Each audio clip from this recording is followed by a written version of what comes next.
Mari kita buka Alkitab kita pagi hari ini. Saya sudah kasih tema. Pagi ini bicara tentang hikmat bagi kehidupan Kristen. Saya akan bicara tentang kepemimpinan saudara dan jemaat. Ibrani pasal 13 ayat 7 sampai ayatnya yang ke-9. Ingatlah akan pemimpin-pemimpin kamu yang telah menyampaikan firman Allah kepadamu. Perhatikanlah akhir hidup mereka dan contohlah iman mereka. Yesus Kristus baik kemarin maupun hari ini dan sampai selama-lamanya.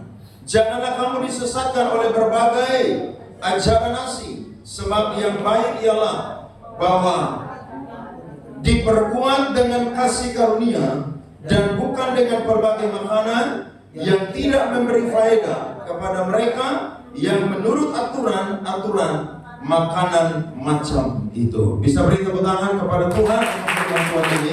Amin. Amin. Pada waktu saya dan saudara membaca seluruh surat Ibrani dari pasal 1 sampai pasal 13, maka kita akan mendapatkan kebenaran sejati yang Tuhan ungkapkan kepada saya dan saudara orang percaya. Saya coba ringkas garis besarnya. Kalau kita membaca, di situ penulis Ibrani menunjukkan keunikan dan keunggulan dari Kristus. Dia menyampaikan kebenaran pada zaman perjanjian baru. Pada zaman perjanjian lama, Allah mengutus para nabi-nabinya. Tetapi pada zaman perjanjian baru, Allah mengutus Yesus Kristus. Kemudian, Yesus lebih tinggi dari malaikat. Yesus lebih tinggi dari Musa. Yesus menggenapi keimaman dari Melkisedek. Tetapi juga, Yesus seketika lebih rendah dari malaikat dalam konteks berinkarnasi menjadi manusia. Apalagi saudara-saudara, di situ bicara tentang waspada terhadap kemurtatan.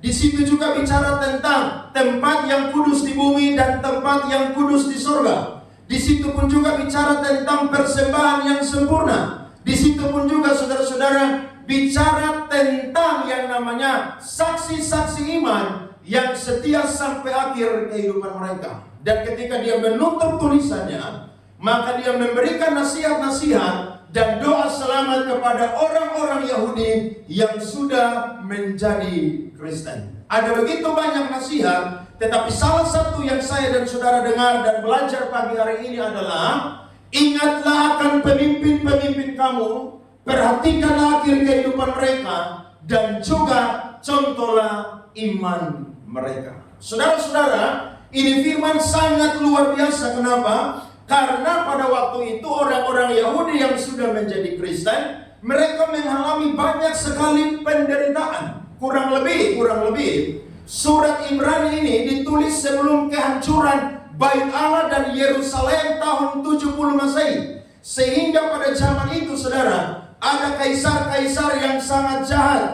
Kaisar Nero, Kaisar Domitian, dan lain sebagainya. Dan orang-orang yang menjadi Kristen, mereka dianiaya, mereka menderita, mereka ditindas. Dan itu saudara, membuat iman mereka goyah saudara-saudara menurut dunia. Tapi ternyata mereka menunjukkan bahwa mereka tidak goyah dengan aniaya, penderitaan, penindasan, dan apapun juga. Bukan cuma itu, ditambah lagi dengan tekanan dari orang-orang Yahudi yang mengajarkan bahwa kalian pun juga harus melakukan adat istiadat, yakni makan makanan yang sudah ada di dalam perjanjian lama itu, dan juga yang dikatakan haram itu tidak boleh dimakan. Sehingga saudara tadi baca ayat yang ke-9, di situ firman Tuhan berkata, jangan orang menghukum kamu dengan pengajaran yang asing, yakni tentang makanan.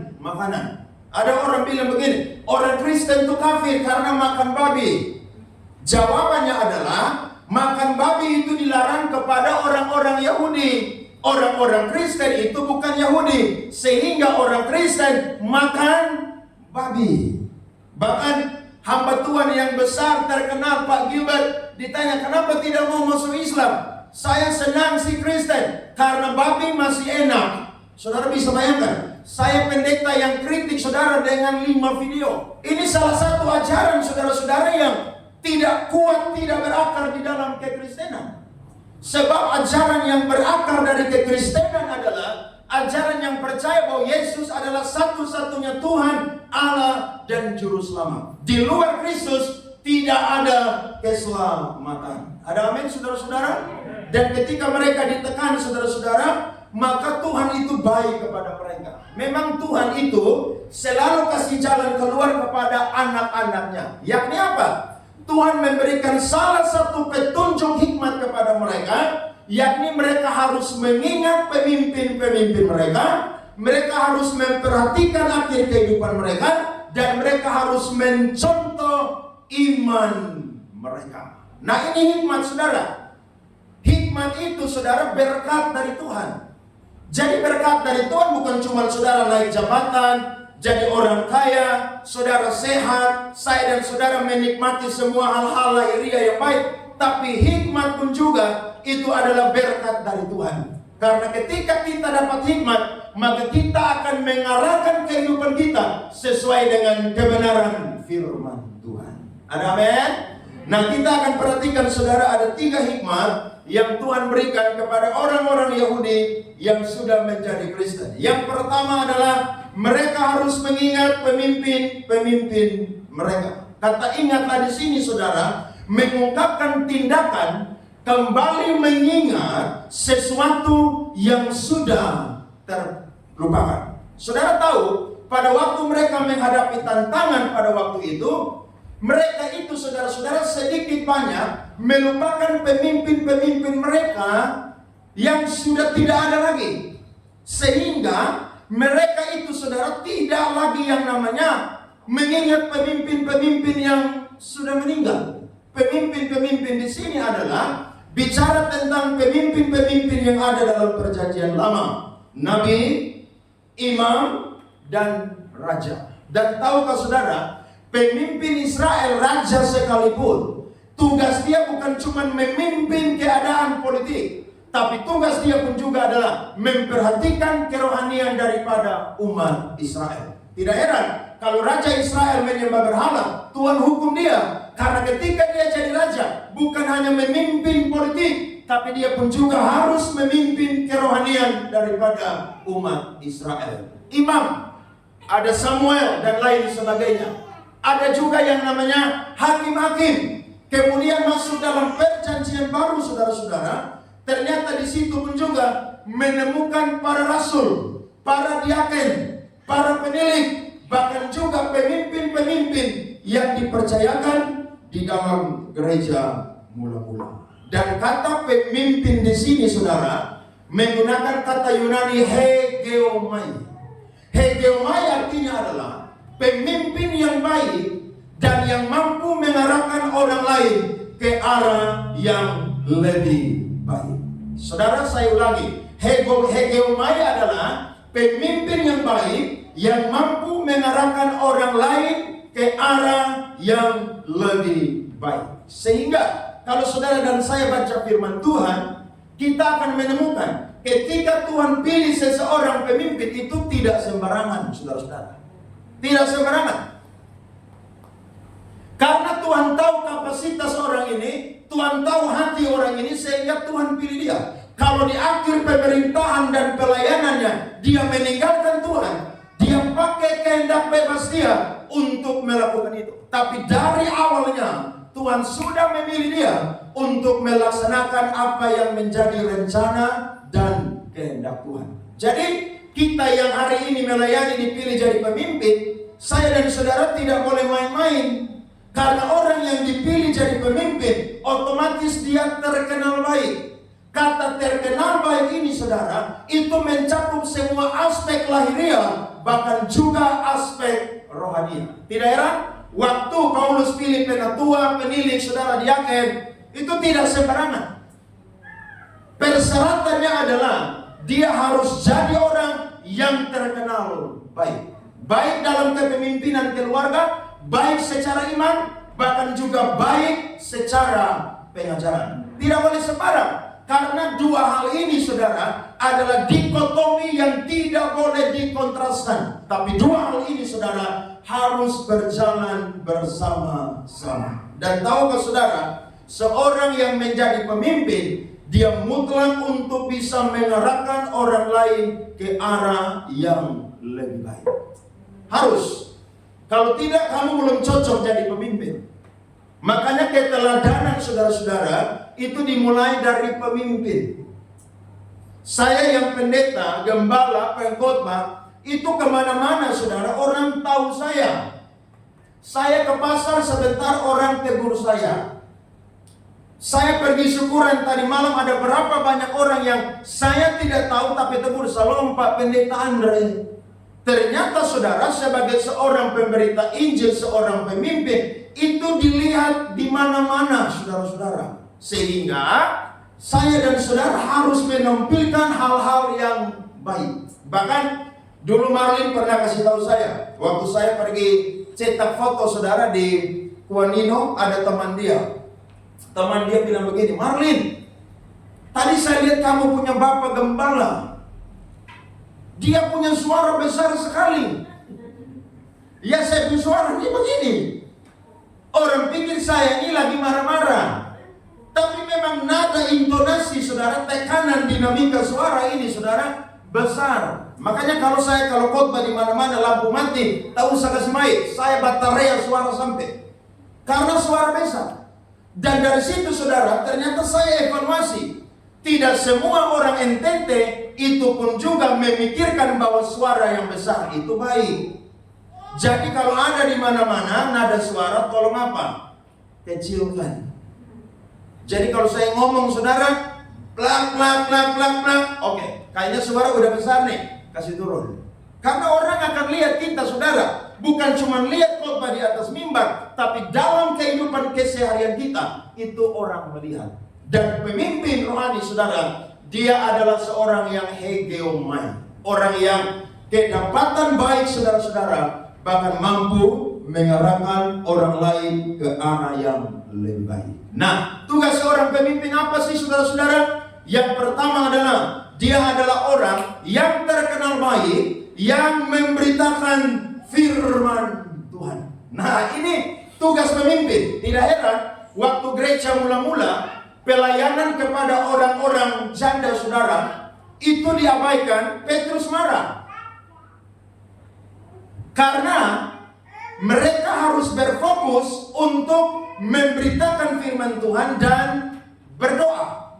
Makanya akhirnya pilihlah 7 orang diaken untuk melayani pelayanan diakonia. Karena tugas seorang hamba Tuhan adalah belajar firman Tuhan. Tugas seorang hamba Tuhan adalah apa saudara-saudara? Mengkhotbahkan firman Tuhan. Almarhum uskup kemarin meninggal, namanya Petrus Turang kalau tidak salah ya.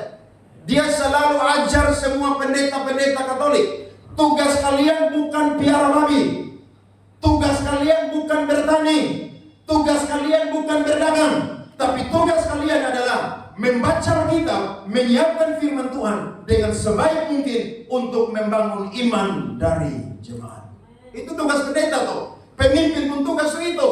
Pendeta Yakob Nauhai pun juga berkata, kalau engkau jadi pendeta di desa sekalipun, jangan pernah melakukan apapun. Tugas kamu adalah berdoa setiap hari di gereja dan membaca firman Tuhan, belajar firman Tuhan. Biarkan jemaat yang bekerja. Nanti ketika kamu berdoa buat mereka, mereka diberkati, mereka bawa berkat datang gereja. Wih, saya dengar betul juga. Jadi pendeta punya kerja itu saudara baca firman, belajar, bergaul, supaya dia tidak menyesatkan jemaat. Karena jemaat itu saking menghormati pendeta, pendeta omong apa aja dia ikut. Orang-orang komentar di video saya tentang Pak Gilbert, mereka bilang kalau saya jadi jemaat dia, saya udah keluar dari gereja dia. Di mimbar dia bilang Yesus satu-satunya jalan dan kebenaran. Di podcastnya Richard Lee, dia bilang sabar dulu, surga itu ada berapa? Di surga tidak ada kapling-kapling, Tuhan semua orang sama, agama semua sama. Oh, saya bersuara keras. Sampai dari BPD saudara tegur saya. Sudah stop, udah Pak Andre. Saya bilang saya tidak akan stop, percaya. Karena ajaran yang sesat jangan dibiarkan. Kemarin kita kaum pria Bapak Iki kasih ilustrasi bagus sekali. Baru-baru ada lomba di Bank Indonesia, tentang menghitung uang palsu. Itu ada beberapa bank yang diutus saudara itu teller punya kerja itu dari jam 8 pagi sampai jam 5 sore pegang uang asli. Nah, ketika mereka bikin perlombaan saudara-saudara, itu uangnya 5 juta dan tidak dikasih tahu uang palsu ada berapa. Tapi tahu saudara, setiap hari mereka pegang uang sehingga ketahuanlah di uang 5 juta itu ada 3 uang palsu. Saudara lihat? Tiap hari mereka pegang uang asli, sehingga ada uang palsu. Waktu mereka raba dengan tangan mereka udah tahu bahwa itu uang apa? Palsu. Coba suruh saya dan saudara ikut lomba, bisa atau tidak? Gak bisa. Kita dapat uang langsung hambur, pasti habisnya. Kalau mereka pegang uang tiap hari, saudara. Makanya kalau mau tahu ajaran yang benar atau tidak benar, bergaulah dengan apa, saudara? Firman Tuhan. Pendeta pun juga tugasnya apa? Menghantam ajaran-ajaran yang tidak alkitabiah. Jangan ada yang bilang, jangan menghakimi, dia hamba yang diurapi. Kalau dia punya dosa pribadi, jangan dihakimi. Tapi kalau ajaran yang tidak berkenan, Yesus bilang ikat batu kinangan, buang dia di mana, saudara? Pulau Merah, atau Laut Sabu, atau Pukuafu. Iya dong. Makanya Paulus bilang kepada Timotius, 1 Timotius 4 ayat 16, peliharalah, bertekunlah dalam ajaranmu. Karena dengan menyampaikan firman Tuhan yang benar, engkau akan menyelamatkan dirimu dan orang yang mendengarkan engkau. Ada amin? Jadi tugas pemimpin yang pertama adalah saudara-saudara, menyiapkan firman Tuhan, membagikan firman Tuhan, dan menjadi pengajaran yang sehat, mengarahkan orang ke arah yang lebih baik. Tugas yang kedua adalah, dia pun juga harus memberikan contoh saudara-saudara dalam keteladanan dia. Nah, dia khotbah saudara, khotbah dia harus seirama dengan sikap tingkah laku. Jangan khotbah di mimbar hebat tapi turun di bawah, saudara. Itu tidak jadi berkat, jadi batu sandungan. Makanya ada orang-orang saudara yang hobi itu mau jadi pendeta. Saya bilang, saya ini untuk Tuhan panggil saya. Kalau tidak, saya lebih senang jadi anak band. Orang berlomba-lomba mau jadi apa? Pendeta, ada gelar PDP, PDM, PDT.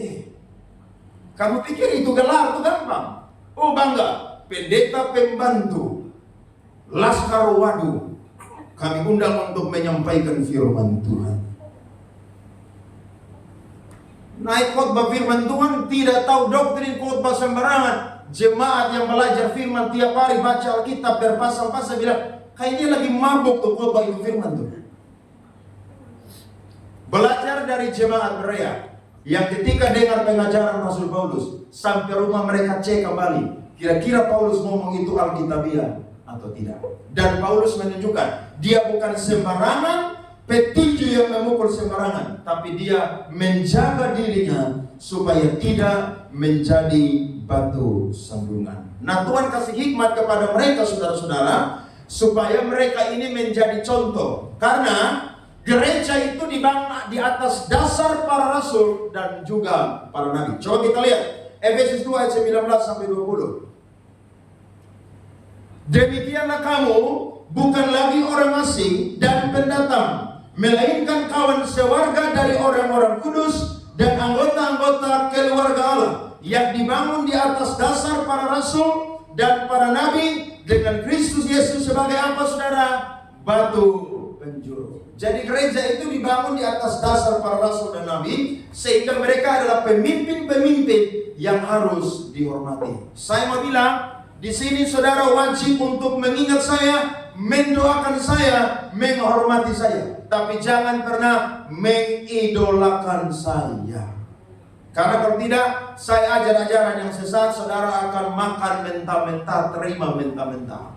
Jangan. Hormati saya, mendoakan saya itu kewajiban. Tapi mengidolakan saudara, jangan pernah. Kalau tidak, nanti saudara akan terlibat dalam kesesatan dan kesesatan.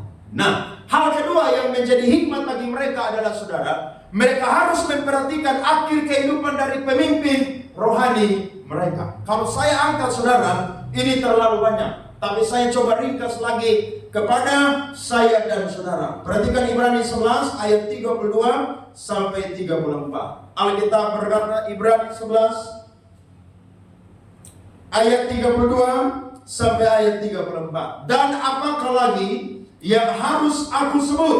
Sebab aku akan kekurangan waktu apabila aku hendak menceritakan tentang Gideon, Barak, Simson, Yefta, Daud, dan Samuel, dan para nabi, yang karena iman telah menaklukkan kerajaan-kerajaan, mengamalkan kebenaran, memperoleh apa yang dijanjikan, menutup mulut singa-singa. 34, baca sama-sama, 2, 3. Memadamkan api yang dahsyat, mereka telah luput dari mata pedang, telah beroleh kekuatan dalam kelemahan, telah menjadi kuat dalam peperangan, dan telah memukul mundur pasukan-pasukan tentara asing. Saudara lihat, kalau penulis surat Ibrani mau rangkum, mau cerita semua, Alkitab tidak akan muat, saudara-saudara.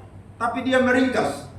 Ada pemimpin-pemimpin rohani di zaman perjanjian lama yang ketika mereka mengakhiri kehidupan mereka, mereka mengakhiri dengan iman. Nah, ini yang saya dan saudara patut perhatikan. Ada amin? Saudara punya orang tua rohani atau tidak? Atau saudara punya mantan pendeta yang dulu melayani tapi sekarang sudah mati atau belum? Coba saudara ingat iman dari dia, saudara-saudara. Saya lahir besar, bertobat, dibaptis, pelayanan sedikit banyak di gereja GBI Kemah Kesaksian.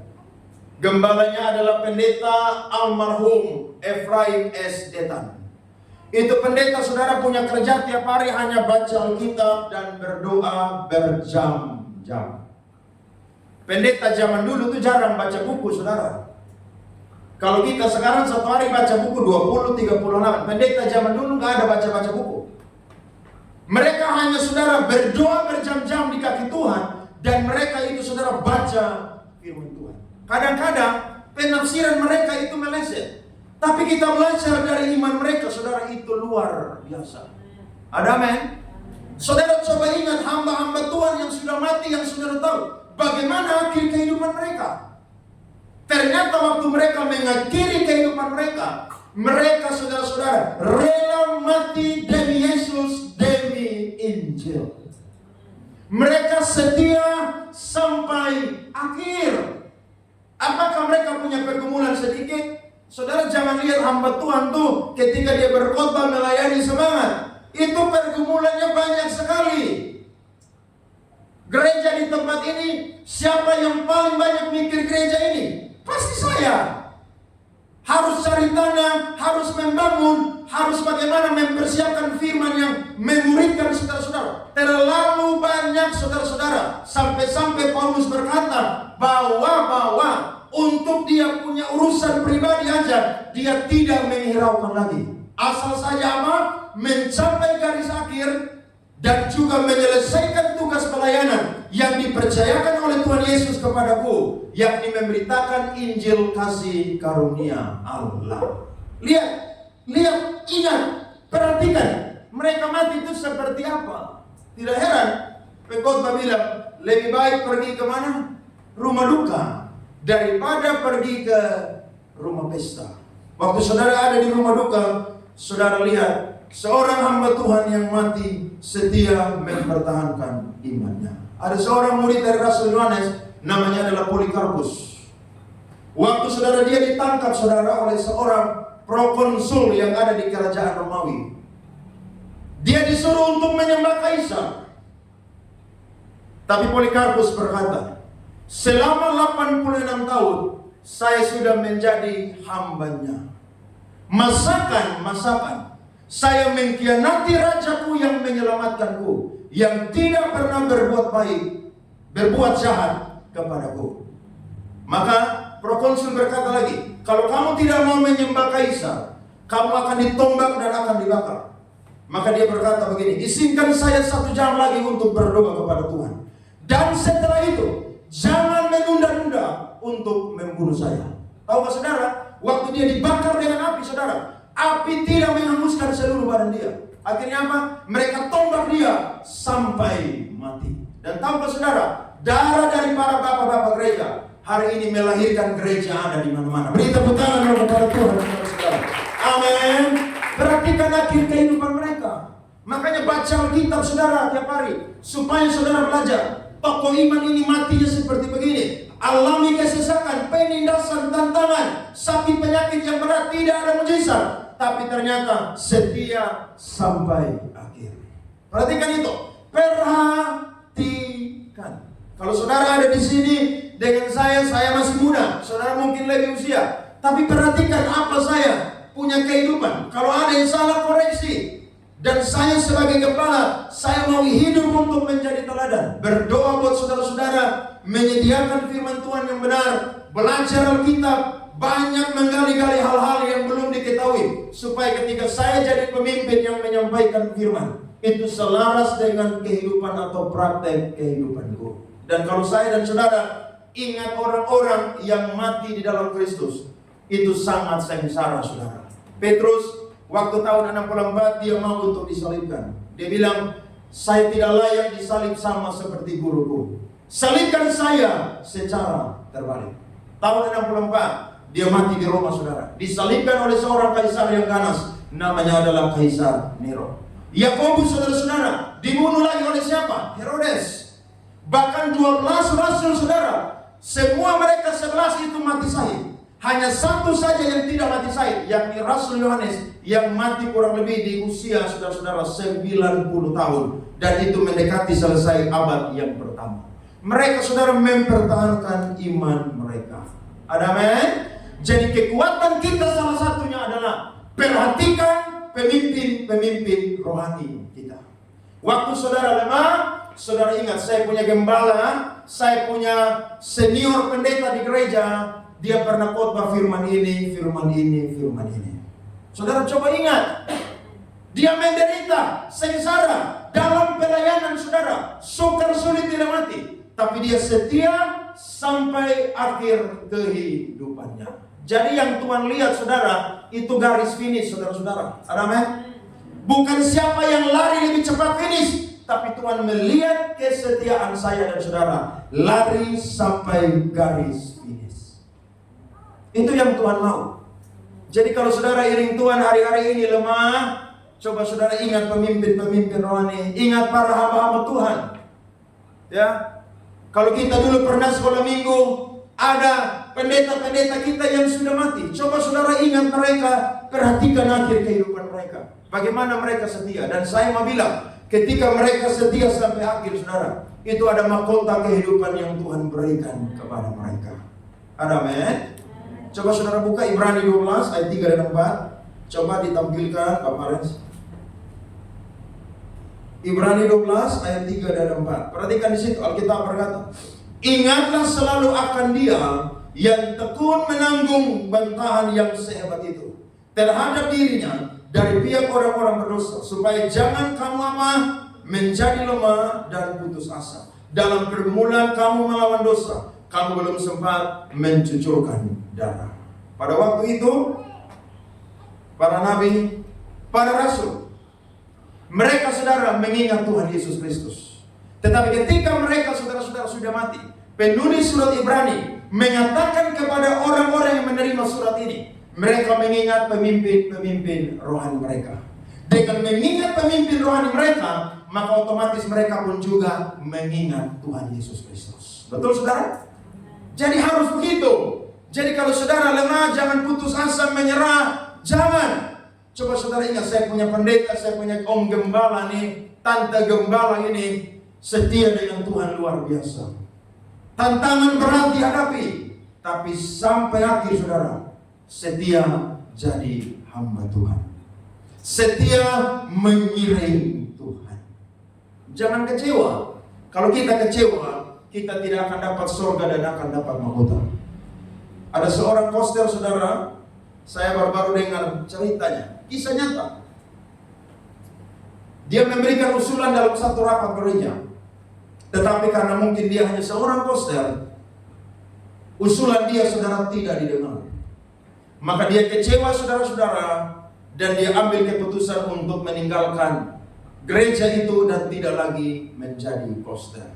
Saudara tahu, dia tidak pernah datang ke gereja lagi. Dia menghilang dari gereja. Pendeta mau cari dia, ketemu dia, dia selalu punya alasan untuk tidak mau ketemu. Tapi tahukah saudara, dalam perjalanan waktu yang tidak terlalu lama, ternyata saudara dia mendapatkan satu penyakit yang sangat-sangat berat. Disitulah saudara dia menelpon pendeta di mana dia pernah jadi poster, dan dia minta untuk ditemui dan juga didoakan. Tahukah saudara, dia sakit berat. Tuhan sembuhkan dia, tapi tidak total menyembuhkan dia. Tenaga dia yang full saudara sudah berkurang. Dulu dia yang lincah saudara, sekarang berlambat-lambat. Bahkan tahukah saudara, wibawa dia menjadi seorang poster di gereja itu hilang saudara-saudara. Kenapa? Karena dia kecewa dengan pemimpin. Saudara harus pandai untuk menjaga hati. Ada amin?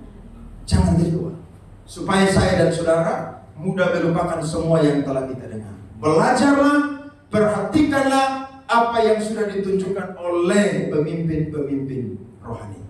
Perhatikanlah akhir kehidupan mereka.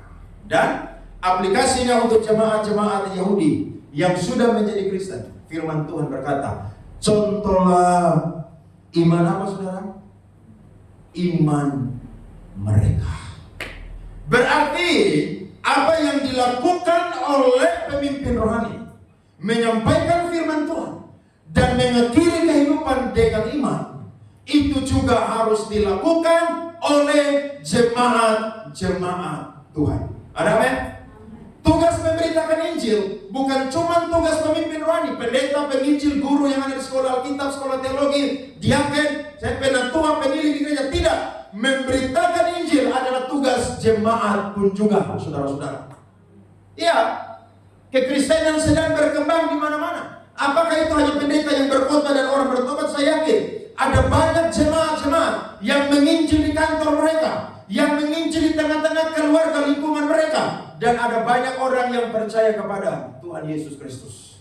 Kalau pemimpin-pemimpin rohani itu menyampaikan firman Tuhan, maka jemaat pun juga tugasnya adalah menyampaikan firman Tuhan. Ada amin? Waktu Yesus sebelum terangkat, dia bilang apa? Matius 28 ayat 19-20. Pergilah, jadikanlah semua bangsa apa? Muridku. Tugas itu diberikan kepada hanya para rasul atau orang percaya semuanya? Orang percaya semuanya. Makanya tugas kita ini saudara, beritakan firman. Saudara tidak perlu eksposisi banyak-banyak. Saudara tidak perlu cari bahasa Ibrani, bahasa asli. Coba saudara ceritakan dengan kemampuan, dengan pengalaman hidup dengan Kristus. Saya yakin bukan cuma mulut kita yang bicara, tapi tingkah laku tindakan kita pun juga menunjukkan aksi yang menjadi berkat. Jadi saudara dengar khotbah pagi ini, pulang jangan diam. Pulang beritakan firman kepada orang-orang yang belum bertobat. Apakah semua orang Kristen saudara masuk surga? Tidak. Agama boleh Kristen, tapi kalau tidak percaya Yesus, tidak bertobat, tempatnya bukan di surga. Nah, orang yang agama Kristen aja saudara hampir-hampir tidak masuk surga, apalagi yang pindah agama, apalagi yang bukan Kristen. Hati-hati. Saya dan saudara, mari jadi orang-orang yang memberitakan Injil. Dan saya bersyukur gereja ini sudah dibangun 8 tahun. Saya selalu percayakan saudara-saudara untuk sharing firman, belajar firman Tuhan. Hari ini saya melihat ada buah-buah yang muncul dari kehidupan saudara-saudara. Beri tepuk tangan dong kepada Tuhan. Amin. Waktu saya kunjungan Komsel Cares Group, saudara fasih sekali sharing firman Tuhan. Kenapa? Karena saudara mau dimuridkan. Amin. Waktu doa puasa di tempat ini, saudara bisa sharing firman Tuhan dengan baik. Walaupun tidak banyak teologi yang kuat ataupun juga istilah-istilah, tapi saudara sharing firman Tuhan dan menjadi berkat. Saya sebagai pendeta, saudara pemimpin rohani, betapa bangganya saya kepada saudara-saudara. Jadi mari beritakan firman Tuhan. Kalau saudara ngomong hal yang lain itu lincah, fasih lidah, maka ngomong Injil pun juga harus apa? Fasih lidah. Iya dong. Mulut dipakai ngomong firman. Kemudian apa yang harus kita contoh saudara? Rela mati untuk Kristus dan juga jiwa. Coba lihat 1 Yohanes 3 ayat 16. Kita baca sama-sama. 1 Yohanes pasal 3 ayat yang ke-16. Sudah? Mari kita baca sama-sama. 1, 2, 3. Demikianlah kita ketahui kasih Kristus, yaitu bahwa Ia telah menyerahkan nyawanya untuk kita. Jadi kita pun wajib menyerahkan nyawa kita untuk apa? Saudara-saudara kita.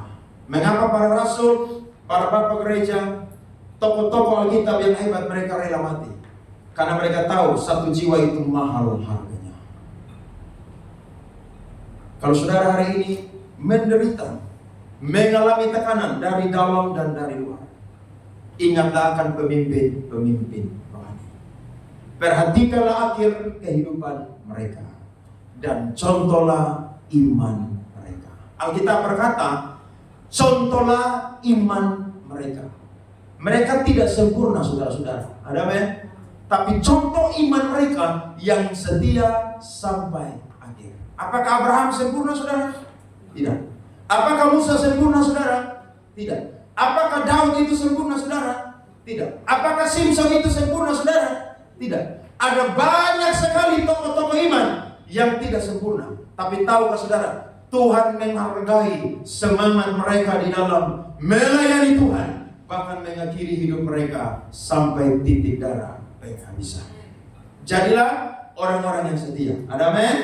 Setia dalam iman saya dan saudara, setia dalam berkorban bagi jiwa-jiwa, bahkan juga setia berkorban untuk pekerjaan Tuhan. Ada upah yang Tuhan sediakan bagi saya dan saudara. Ibrani 6 ayat 10 sampai 12. Mari kita bangkit berdiri. Pemain musik saya undang maju ke depan. Ibrani 6 ayat 10 sampai ayat 12. Mari kita baca bersama firman Tuhan. 1, 2, 3.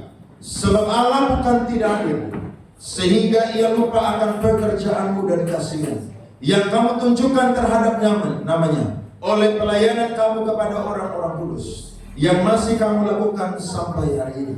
Tetapi kami ingin supaya kamu masing-masing menunjukkan kesungguhan yang sama untuk menjadikan pengharapanmu suatu milik yang pasti sampai pada akhirnya, agar kamu jangan menjadi lamban, tetapi menjadi penurut-penurut mereka yang oleh iman dan kesabaran mendapat bagian dalam apa yang dijanjikan Allah. Beri tepuk tangan kita semua. Amin. Kalau tokoh-tokoh iman, para nabi, para rasul, mereka mendapat upah, saya dan saudara pun juga pasti mendapat upah. Ada amin, saudara? Tuhan memberkati kita semua pagi hari. Amin. Amin.